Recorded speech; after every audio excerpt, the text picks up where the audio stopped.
नमस्कार, सुप्रभात. मी श्वेता भालेकर परब. आपण पाहताय टीव्ही 9 मराठी. सुरुवात करूया नवी मुंबईतल्या बातमीनं. नवी मुंबईतील पावणे एमआयडीसी मध्ये मेहक केमिकल कंपनीला भीषण आग लागली आहे. सकाळी 7 वाजताच्या सुमारास ही आग लागल्याची माहिती मिळते.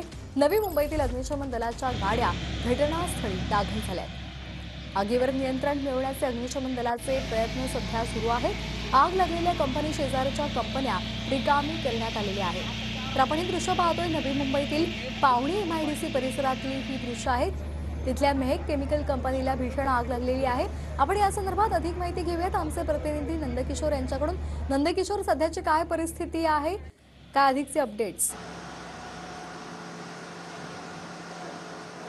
श्वेता, नक्कीच सकाळी 7च्या दरम्यान पावणे एमआयडीसीत असलेल्या मॅक कंपनीला आग लागलेली आपल्याला पाहायला मिळते आणि ही थेट दृश्य आहे. सकाळी 7 वाजल्यापासून खरं तर मोठ्या संख्येनं ज्या स्थिती होती ती आगीची आपल्याला पाहायला मिळाली होती. मात्र तात्काळ घटनास्थळी अग्निशमन दलाच्या गाड्या पोहोचलेल्या होत्या. आपण हा संपूर्ण जर परिसर पाहिला तर त्या धुराच्या जे लोट आहे ते अजून सुद्धा उसळत असलेले आपल्याला पाहायला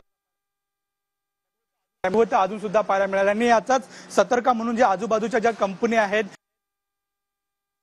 स्थानिक काही घरं आहेत ती सध्या रिकामी केलेली आपल्याला पाहायला मिळते. समोरची जर आपण बिल्डिंग पाहिली तर संपूर्ण जी बिल्डिंग आहे त्याच्या जे आतल्या वायरिंग किंवा जे पाईप्स वगैरे आहेत ते संपूर्ण जळून खाक झालेले आपल्याला पाहायला मिळते. अग्निशमन दलाचे जवान अजून सुद्धा या ठिकाणी कार्यरत आहेत. काही ठिकाणी आगीवरती नियंत्रण मिळवण्यात अग्निशमन दलाला यश मिळालेलं आपल्याला पाहायला मिळतं. मात्र जे आगीचे लोक आहेत ते सुद्धा अजून सुद्धा जे उसळत असलेले आपल्याला पाहायला मिळते. ती आगीची तीव्रता आहे ती मोठी आहे. त्यामुळं अग्निशमन दलाच्या 7 ते 8 गाड्या या ठिकाणी आलेल्या आहेत. मोठ्या संख्येने पोलीस बंदोबस्त या ठिकाणी ठेवण्यात आलेले आहेत. आगीच्या परिसरामध्ये कुठल्याही नागरिकांना येण्यास मज्जाव करण्यात आलेला आहे. त्यामुळे जो आगीचा जो लोट आहे तो मोठा असल्याचं आपल्याला ही समोरची सुद्धा दृश्य बघतोय.